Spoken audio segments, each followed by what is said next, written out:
भगवान विष्णु ने लक्ष्मी जी को देखकर भगवान शंकर से कहा, भोलेनाथ जी, प्रभु जी, शिव जी ने पूछा क्या बात है? शंकर भगवान ने पूछा क्या हो गया नारायण? नारायण कहते हैं प्रभु वो लक्ष्मी जी की जो माता है ना ख्याति देवी, वो आपकी पूजन करती है, तो आपकी पूजन करती है, तो ख्याति देवी का मन लक्ष्मी जी का विवाह आपके साथ करने का है। शंकर भगवान बोले मैं लक्ष्मी से विवाह नहीं कर सकता। नहीं नहीं, पर माँ ने सोच लिया कि आपके साथ विवाह करेंगे, आपके सामने प्रस्ताव आएगा। और एक दिन ख्याति देवी शंकर भगवान की पूजन कर रही थी, और पूजन करते करते करते करते शंकर भगवान से माता ख्याति ने अपने दिल की बात कह दी, बाबा मैं चाहती हूँ कि मेरी बेटी लक्ष्मी का विवाह आपके साथ में हो जाए। शंकर भगवान ने कहा मैं लक्ष्मी से विवाह नहीं कर सकता, मैं लक्ष्मी जी से विवाह नहीं करूंगा। तो फिर लक्ष्मी से विवाह कौन करेगा? शंकर भगवान ने कहा लक्ष्मी जी से विवाह नारायण करेंगे। नारायण वो मेरा भजन करते हैं, मेरे भक्त हैं, उनका विवाह मैं लक्ष्मी जी से कराऊंगा। तो लक्ष्मी जी का विवाह नारायण के साथ में भगवान शंकर ने करा दिया। लक्ष्मी जी ने शिव जी से आराधना करी, बोले बाबा आपने मेरा विवाह भगवान विष्णु जी के साथ में करा दिया, पर मेरी माता के हृदय में आप बैठे थे, मेरी माँ आपके साथ विवाह करना चाहती थी, आपने नारायण के साथ कराया। मेरा जब कन्यादान हो, जब मैं इस घर से विदा हूं, तो मैं चाहती हूं कि आप मुझे कुछ वर देकर विदा करें। शिव जी ने कहा आज मैं वर नहीं दे सकता लक्ष्मी से, जब समय मिलेगा तब मैं तुझे वर प्रदान करूंगा। और समय कब आया? जब एक दिन नारायण जी और लक्ष्मी माता का विवाद हो गया। लक्ष्मी जी रुष्ट होकर एक बेलपत्री के पेड़ के नीचे जाकर बैठ गई, और उस वृक्ष के नीचे बैठे बैठे लक्ष्मी जी को समय हो गया। वहां से उठी, दूर जाकर एक बालू रेत का शिवलिंग का निर्माण माता लक्ष्मी जी ने करा, और हजारों वर्ष तक माता लक्ष्मी जी ने तप की मुद्रा में साधना करने में माता लक्ष्मी डूब गई। हजारों हजार वर्ष बीत गए, दसों हजार वर्ष बीत गए, और माता लक्ष्मी शंकर भगवान की आराधना में बैठ गई। तप करते करते करते करते करते करते करते करते लक्ष्मी जी का शरीर ने बेलपत्री के वृक्ष का स्वरूप धारण कर लिया। नारायण उनको ढूंढ ढूंढ के गए, लक्ष्मी कहां चली गई? लक्ष्मी दिख नहीं रही, लक्ष्मी गई कहां? देवताओं से पूछा, 33 कोटि देवताओं से पूछा, आखिरी में देवादिदेव महादेव से पूछा कि मेरी धर्मपत्नी लक्ष्मी गई कहां? शंकर भगवान ने कहा कि उसने एक बेलपत्री का वृक्ष का रूप धारण कर लिया, जिससे किसी को दिखे ना। नारायण ने उस बेलपत्री की स्तुति करी, लक्ष्मी प्रकट हुई। शंकर भगवान ने कहा लक्ष्मी आपने मेरी आराधना हजारों वर्ष तक करी है, मैं तुम्हें वर प्रदान करता हूं। आज तक तुम केवल लक्ष्मी थी, मेरा नाम मैं तुम्हें प्रदान करता हूं। लोग मुझे महादेव कहते हैं, मेरा महाशब्द मैं तुझे देता हूं। आज से तू केवल लक्ष्मी नहीं रहेगी, आज से तू महालक्ष्मी रहेगी। मैं अपना नाम दे रहा हूं तेरे को।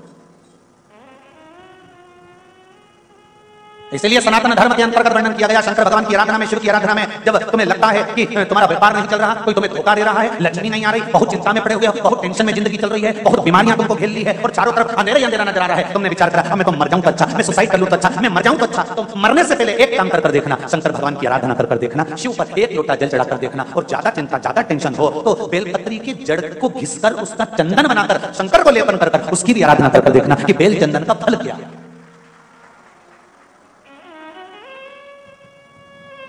एक बेलपत्र, एक बेलपत्र, ये कोई साधारण नहीं, एक बेलपत्र, इसकी नीचे की डंडी से लेकर ये दो पत्तियां जहां लगी हैं, और दो पत्ती से लेकर ये बीच की जो पत्ती है उसमें जो गेप है, उसमें जो जगह दिख रही है आपको, ये दो पत्ती से लेकर बीच की पत्ती के बीच में जो जगह खाली रहती है, 33 कोटि देवी देवताओं विराजमान रहते हैं इस बीच की जगह में। जब शिव जी को चढ़ाया जाता है तब इस पत्ती के बीच की जगह शंकर के शिवलिंग पर रखा जाता है, तो शिव जी इतने प्रसन्न होते हैं कि मेरी स्तुति करने के लिए ये भक्त 33 कोटि देवताओं को लेकर आया है, मेरी स्तुति करने के लिए। लोग चावल लाए, लोग अंबारियां लाए, धन लाए, दौलत लाए, संपदा लाए, पर एक शंकर का भक्त ऐसा होता है जो एक बेलपत्री के रूप में 33 कोटि देवताओं को, 64 योगिनियों को, आदि शक्तियों को शंकर को समर्पित करता है।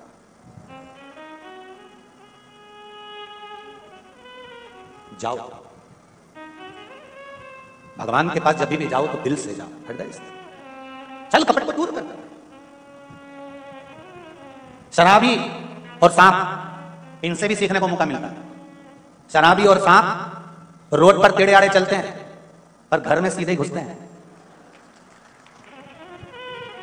शराबी और सांप से भी सीखने को मिलता है, ये रोड पर टेढ़े आड़े चलते हैं पर घर में सीधे घुसते हैं। उसी तरह संसार सागर में तुम कितने भी टेढ़े रहो पर महादेव के चरणों में सीधे ही बने रहना कि मैं तुम्हारा हूं, इसके सिवा मैं कुछ जानता ही नहीं, मैं दूसरा कुछ जानता ना, तो मुझे पूजन आती है, ना मुझे स्तुति आती है, ना मुझे अर्चना आती है, ना मैं सेवा जानता हूं, ना मैं चाकरी जानता हूं। मैं तो केवल एक बात जानता हूं, श्री शिवाय नमस्तुभ्यम। ये वो मंत्र है शिव महापुराण का, इससे ज्यादा मैं कुछ भी नहीं जानता। पंचाक्षर नमः शिवाय, षडाक्षर ओम नमः शिवाय, द्वादशाक्षर ओम नमो भगवते वासुदेवाय, 2 अक्षर का राम जानता हूं, 2.5 अक्षर का कृष्ण जानता हूं, इससे ज्यादा मैं जानता हूं।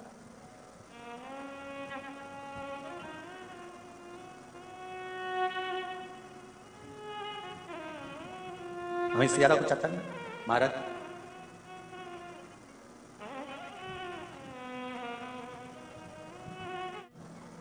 इस चित्त को, इस वृत्ति को, इस मन को भगवान को समर्पित कर। श्री शिवाय नमस्तु। कथा के मध्य में जब भी शिव महापुराण का ये मूल मंत्र आए तो स्मरण सभी करें, और इस मंत्र को जब भी कथा के बीच में बोला जाए, चाहे आस्था चैनल पर सुन रहे हो, चाहे फेसबुक यूट्यूब पर सुन रहे हो, चाहे पंडाल में सुन रहे हो, अपने हृदय की बात इस मंत्र को बोलने के तुरंत बाद बाबा से जरूर कहें कि बाबा स्वीकार कर लो, मेरी ये मन की कामना है, आप कृपा करेंगे तो जरूर पूरी हो। शनि महाराज ने बुद्ध देव से पूछा, नवग्रह, शनि ने बुद्ध से पूछा कि बुद्ध ये बताओ इन नवग्रह देवताओं की आप चल रही। शनि ने बुद्ध से पूछा, बुद्ध शंकर जी के मंदिर में शंकर जी का शिवलिंग है तो मां पार्वती की क्या जरूरत है? जहां शिव जी बैठे हैं, शंकर भगवान जहां पर विराजमान है, तो वहां पार्वती जी की जरूरत क्या है? जब वहां पार्वती की क्या जरूरत? बुद्ध देव ने कहा, शनिदेव, मेरे भोले बाबा जब शिव मंदिर में बैठे रहते हैं तो नेत्र बंद कर लेते हैं। पति सर्विस पर जाए, ऑफिस में जाए, नौकरी पर जाए, दुकान पर जाए, घर में तो धर्म पत्नी को रहना पड़ता है ना। कौन आया, कौन गया, क्या लाया, क्या दिया, कौन मिठाई लाया, कौन नमकीन लाया, कौन बिस्कुट लाया, ये पत्नी पति को रात को बताती है कि वो आए थे, रख कर गए हैं, वो आए थे, देकर गए हैं। शंकर भगवान जब तब साधना में लीन होते हैं तब केवल एक मात्र शक्ति मां पार्वती ऐसी होती है, जब भक्त जल चढ़ाता है तो मां अपने पुत्र की दशा देख लेती है और शंकर भगवान से कह देती है कि इसको ये दुख है, इसके दुख को काट दीजिए। इसलिए मां का होना, माता का होना इसलिए जरूरी है।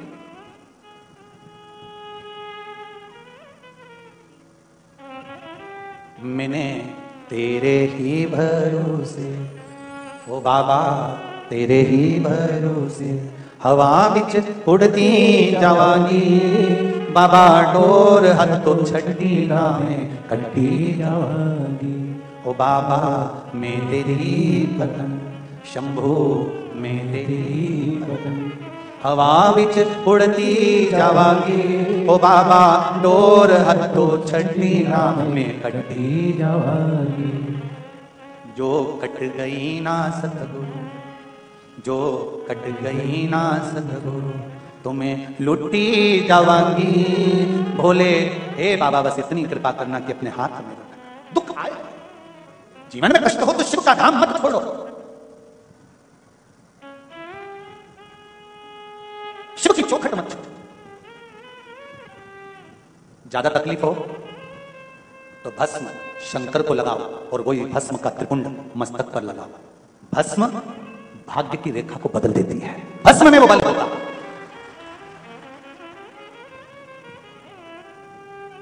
भस्म में वो बल होता है कि भाग्य की रेखा को भस्म बदल देती है।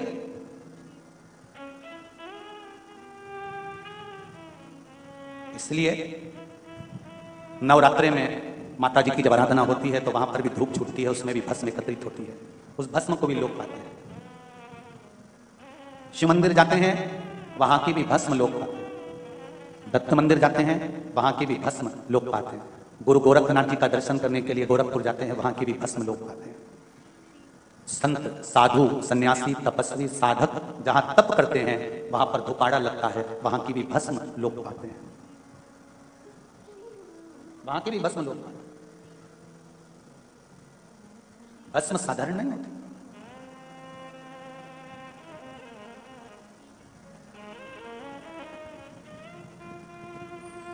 महाराज शिव कृपा करें, शंकर की कथा करें। आतापी बतापी इन दोनों ने शिव की आराधना करी। अलग अलग शिवलिंग का निर्माण करना। मणिमती नगर में ये लोग निवास करते थे और मणिमती नगर में रहकर तप साधना करते थे। आतापी के पास में मणिमती नगरी एक ऐसी नगरी थी जहां संपदा की कोई कमी नहीं थी, जहां वैभव पूर्ण था।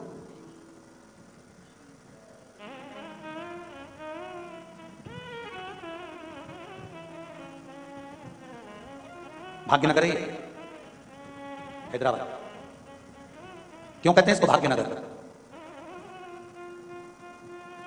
अगर कोई इस नगर में आकर छोटे से छोटा भी काम करता है ना, धीरे धीरे धीरे धीरे माता लक्ष्मी की कृपा इस पर होना प्रारंभ हो जाती है और बाबा भोलेनाथ उसका हाथ पकड़कर उसको आगे बढ़ा ही देता है। इसलिए इसको भाग्यनगर कहते हैं।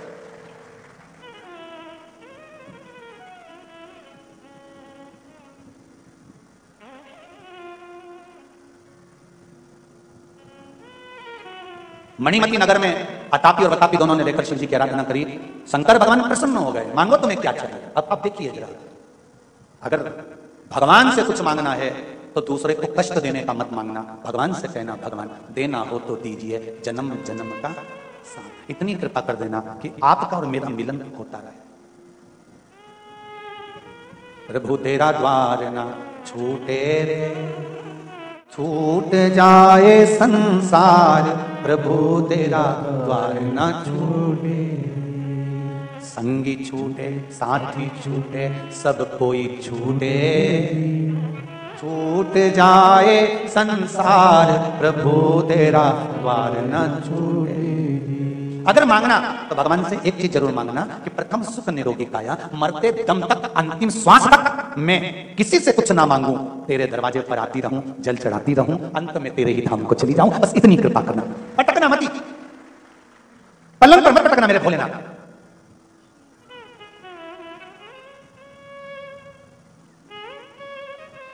ऐसी दशा मत करना। घर के लोग 4 बार गीता जी सुना दिए, 2 बार गंगा जल पिला दिए, अम्मा फिर पंडित जी से पूछा, अम्मा जी को हमने सब कुछ कर दिया, पता जिंदा है? हाँ, कोई उपाय बता। अब तो पलंग पर भी गंदगी कर रही है, शरीर बेकार हो गया, पूरा गल गया। कुछ जन्म मरण परण 3 मेरे भोलेनाथ के हाथ में है।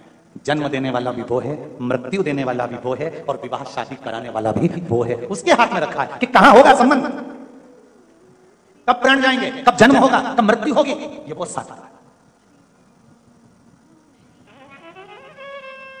उसके सिवाय कोई नहीं।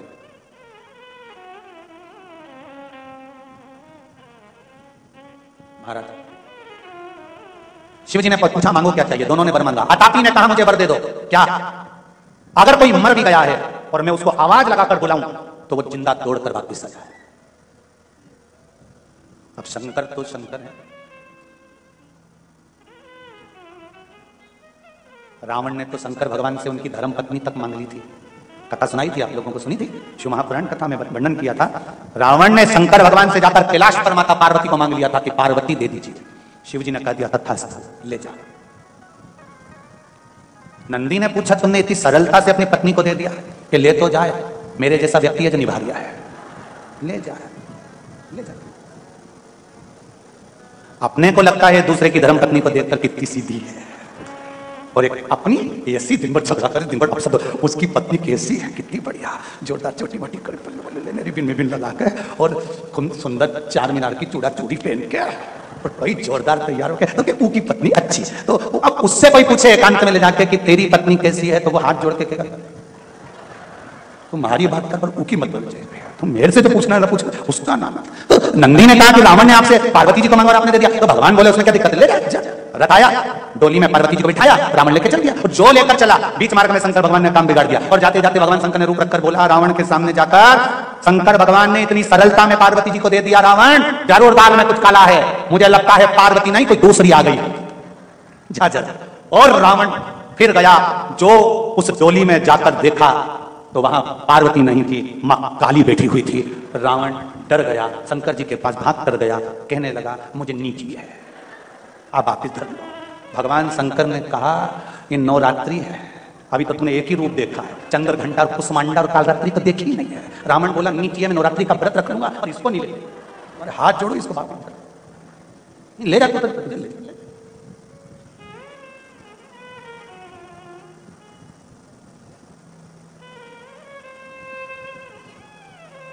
अब कहना सरल है, लड़की देखने जाओ तो साहब बिल्कुल बहुत सीधी सादी लड़की, गुरुजी इतनी बढ़िया लड़की, इतनी बढ़िया लड़की, हम 15 लोग गए गुरुजी लड़की देखने, बिल्कुल नहीं बोली, इतनी सीधी, मुंह से आवाज नहीं निकली। हमने कहा फोटो दिखा, जो फोटो दिखाया हमने भी कह दिया अभी नहीं बोली, जब वो बोलेगी तो तू भी डोलेगी, अभी काहे को बोलेगी। जब अतापी ने कहा मुझे वर दीजिए भोलेनाथ, मैं जिसको नाम लेकर बुलाऊं वो मरा हुआ भी जिंदा होकर आ जाए, तथास्तु। बोल प्रतापी अब तुझे क्या चाहिए? प्रतापी ने कहा मुझे वर दीजिए। क्या वर? मुझे वर ये दीजिए कि मैं कोई भी रूप रख सकूं, जानवर बन जाऊं, पशु बन जाऊं, पक्षी बन जाऊं, मनुष्य बन जाऊं। भगवान शिव ने कहा तथास्तु। अब ये थे तो असुर, राक्षस, दोनों ने विचार कर लिया, चलो अब अपने घर में संतान नहीं है, किसी एक ऋषि के पास चलते हैं, ब्राह्मण के पास चलते हैं, संत के पास चलते हैं और वहां चलकर ब्राह्मण से संत की कामना करते हैं। शिव जी से वर मांगा, ब्राह्मण के पास पहुंच गए, ब्राह्मण देवता से जाकर कहा कि हमको एक संतान की जरूरत है, हमें आपका पुत्र दे दो। ब्राह्मण ने पुत्र नहीं दिया, इनको क्रोध आ गया। क्रोध आया, जब कुछ पद मिल जाता है तब अहंकार चरम पर पहुंच जाता है, शब्द बदल जाते हैं, वाणी बदलने लगती है, नजर आने लगता है कि अब अहंकार सिर पर चढ़ रहा है। हमें वर दीजिए, हमारे को पुत्र दीजिए। ब्राह्मण ने पुत्र नहीं दिया, अतापी ने जाकर अतापी से कहा तो चिंता मत कर, अब संत महात्मा ब्राह्मण इनको छोड़ेंगे नहीं। प्रतापी ने कहा, अतापी अगर हम संत ब्राह्मणों को मारेंगे तो लोग क्या कहेंगे? अरे तू क्यों चिंता करता है, हम संत ब्राह्मण को ऐसे मारेंगे ही नहीं। क्या करोगे तो फिर? कुछ लीला दूसरी करेंगे। भजन करने वाला, स्मरण करने वाला, शिव की भक्ति करने वाला, इसकी कीमत भगवान बढ़ाता है, घटाता नहीं। वो कहते हैं ना जैसे कि मकान रोड पर हो तो उसकी कीमत होती है। बोलो सही है कि गलत है? अरे बोलो नहीं जरा, सही है। मकान रोड पर होगा तो उसकी कीमत होगी, खेत रोड पर होगा तो उसकी कीमत होगी, गार्डन रोड पर होगा तो उसकी कीमत होगी, पर इंसान रोड पर होगा तो उसकी कीमत नहीं होगी। जमीन, जायदाद, मकान रोड पर हो तो कीमत वाला होता है, पर इंसान अगर रोड पर हो तो उसकी कोई कीमत नहीं होती।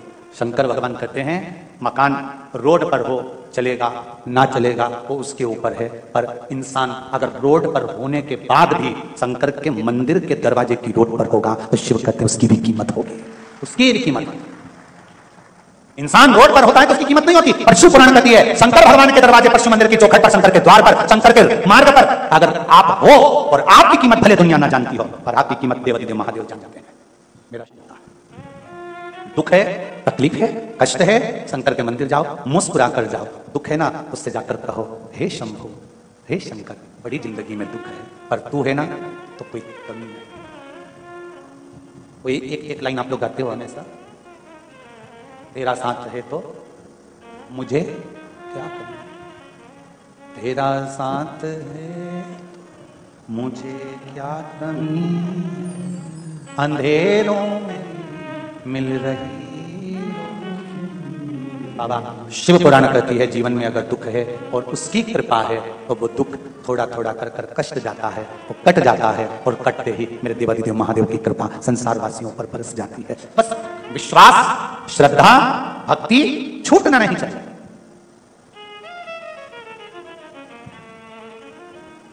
भक्ति टूटे ना, कहा एक काम करो अतापी, अतापी ने बतापी से कहा एक काम करो, कितनी चतुरता लेकर आए हैं दोनों असुर जरा देखिए।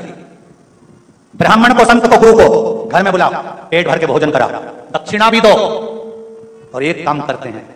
अतापी ने कहा बतापी मैं तेरे टुकड़े टुकड़े कर दूंगा, तेरे को मार डालूंगा, मारने के बाद पकाकर भोजन में ब्राह्मण संतों को खिला दूंगा, पहचान नहीं पाएंगे भोजन में क्या बनाया है। तेरे को खिलाने के बाद तू जब उनके पेट में चला जाएगा, मारने की जरूरत ही नहीं, मैं तुझको आवाज लगाऊंगा प्रतापी आओ, प्रतापी बाहर आओ, मुझे वर मिला है कि मरे हुए को मैं पुकारूंगा तो तुझे वापस लौट कर आना पड़ेगा, और जैसे मैं तुझे पुकारूं तो संत ब्राह्मण का पेट फाड़ना, शरीर को फाड़कर बाहर निकल कर आ जाना। संत ब्राह्मण मर जाएंगे, अपना परिवार पेट भरकर संत ब्राह्मण को नोच नोच कर खाएगा। मारने का तरीका चेंज, हरसा उठाकर मारेंगे, तलवार लेकर मारेंगे, शस्त्र से मारेंगे, उससे अच्छा ऐसे मारेंगे। ठीक है, इन्होंने वही कर्म करना प्रारंभ करा। संत ब्राह्मण को भोजन करने बुलाते, आदर सम्मान देते, दक्षिणा देते, और देते देते देते देते उसके अंदर चले जाते प्रतापी। प्रतापी उनको बुलाते और वो फाड़ कर निकल कर जाता। एक बात, अगस्त ऋषि,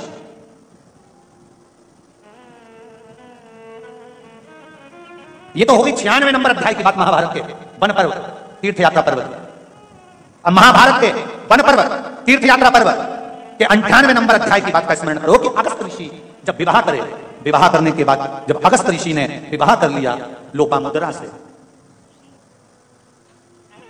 विदर्भ नरेश की पुत्री लोपामुद्रा के साथ में जब अगस्त ऋषि का मंगल विवाह हो गया, महाभारत का 98 नंबर का अध्याय कहता है लोपामुद्रा ने अगस्त ऋषि से कहा मुझे कुछ मुद्रा की जरूरत है घर को चलाने के लिए। अगस्त ऋषि धन लेने के लिए गए और शत्रवा जी के यहां पर जब धन लेने के लिए गए तो उन्होंने कहा अगस्त बाबा से मेरे पास में सारा लेखा जोखा है, अगर धन चाहिए तो आप देख लो मेरे पास में जितना होगा मैं आपको दे दूंगा। उन्होंने लेखा जोखा देखा तो शत्रवा के पास में तो कोई धन था नहीं, उन्होंने दूसरे के पास भेजा, दूसरे के पास भी धन नहीं था। फिर किसी ने कहा अतापी के पास में धन बहुत सारा।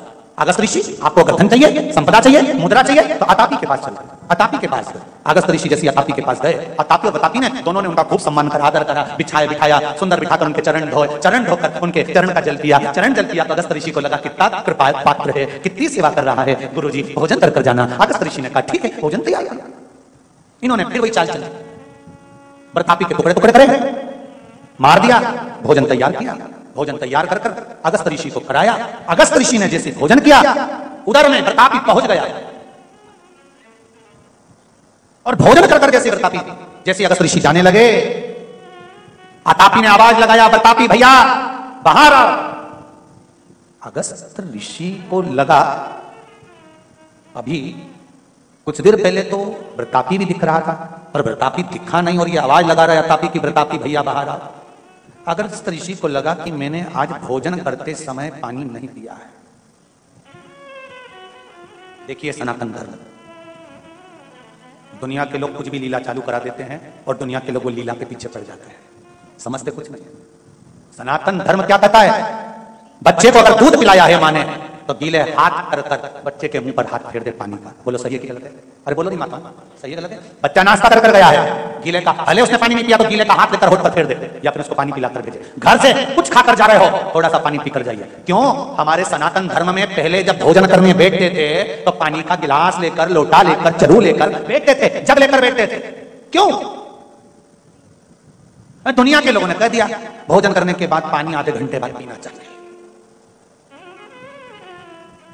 पहले के लोग मूर्ख थे। अरे बोलो तो जम के, जितने उम्र में तुम मर रहे हो वो तो 90 साल दांत तक नहीं गिरते थे, रोटी के साथ ही पानी पीते थे, क्योंकि उन्होंने महाभारत सुन रखी थी। अगस्त ऋषि ने विचार करा आज मैंने भोजन के समय पर पानी नहीं पिया,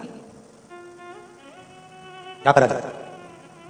तुरंत अगस्त ऋषि ने जल का कमंडल उठाया, ये आवाज देता ऋषि ने पानी के कमंडल में से पानी लेकर आचमन किया, हर हर महादेव कर कर जोग दिया, पीते पेट पर हाथ फेरा। अतापी आवाज लगाता रहा, प्रतापी अंदर की अंदर समाप्त हो गया, निकलकर बाहर नहीं आ सकता। शिव महापुराण की कथा कहती है, अगस्त ऋषि की कथा महाभारत का वन पर्व का सुंदर तीर्थ यात्रा पर्व का 98 नंबर का अध्याय कहता है भोजन करने के बाद मुख में थोड़ा पानी जाना जरूरी होता है। कारण हमारे जीवन में कुछ दुनिया के लोग अगर हम पर कुछ प्रहार करने वाले होते हैं, कोई हाय लग जाती है, किसी ने नजर लगा दी होती है, किसी ने टौना कर दिया होता है, कोई दुख आने वाला होता है और भोजन के बाद हमारे ऊपर अगर काल मंडराने वाला होता है तो मात्र जल का आचमन करने से पाप समाप्त हो जाता है। और हम क्यों? भोजन में ऐसा क्या होता है? भोजन ग्रहण करने के बाद जल पीने से ऐसा क्या प्राप्त होता है जिसके बल पर ये सारे तकलीफें मिट जाती है? उसका कारण क्या? तो कहा भोजन अन्नपूर्णा है और जल मेरे शंकर का स्वरूप है, जब वो भीतर जाता है तो सारे विकारों को समाप्त कर देता है। अब लोगों ने एक नई धारणा बना ली कि भोजन करने के आधे घंटे तक पानी मत पियो, मत पियो। हम भी कह रहे हैं नहीं पीना, मत पियो। पाचन क्रिया में, अग्नि में अगर तुमको कोई तकलीफ आ रही है तो मत पियो। पर निवेदन है कम से कम एक घुट का पानी, कम से कम आधा गिलास, थोड़ा सा आचमन जितना तो पीना चाहिए जिससे मुख का जल भीतर चले जाए और जो अंदर कुछ तकलीफ हो जीवन की वो समाप्त हो। अगस्त ऋषि ने आचमन किया, अतापी बुलाता रहा, अतापी ने कहा प्रतापी बाहर निकलो, प्रतापी बाहर निकलो, प्रतापी जल्दी आओ। और प्रतापी नहीं आया। अतापी को लगा जरूर कोई बात है। उन्होंने अगस्त ऋषि का चरण पकड़ा, अगस्त ऋषि का चरण पकड़कर स्मरण किया कि मेरा भाई प्रतापी गया कहां गया? एक तीर्थ का जल, किसी तीर्थ में जाओ वहां का जल, मंदिर जाओ चरणामृत, पंचामृत या शंकर जी पे चढ़ा हुआ जल, आचमन का 2 क्षण 2 बूंद मुख में जरूर जाए। तीर्थ का जल, मंदिर का चरणामृत जब ब्राह्मण देते हैं तो कहते हैं अकाल मृत्यु पर, मंदिर का जल। और मौका मिले जहां कहीं सत्संग हो, भजन हो, कीर्तन हो, या कोई गुरु का दरवाजा हो, कोई संत का द्वार हो, वहां अगर कुछ थोड़ा सा जल मिल जाए तो उसका आचमन अवश्य करो। अकाल मृत्यु का हरण कर। अकाल, आपको पहले कथा में कहा, तुलसी के जड़ को घिसकर जो चंदन बनाया जाता है वो कौन सा चंदन है? जम के बोलो जरा। हरि चंदन। बेलपत्री की जड़ को घिसकर जो बनाया जाता है वो शिव चंदन।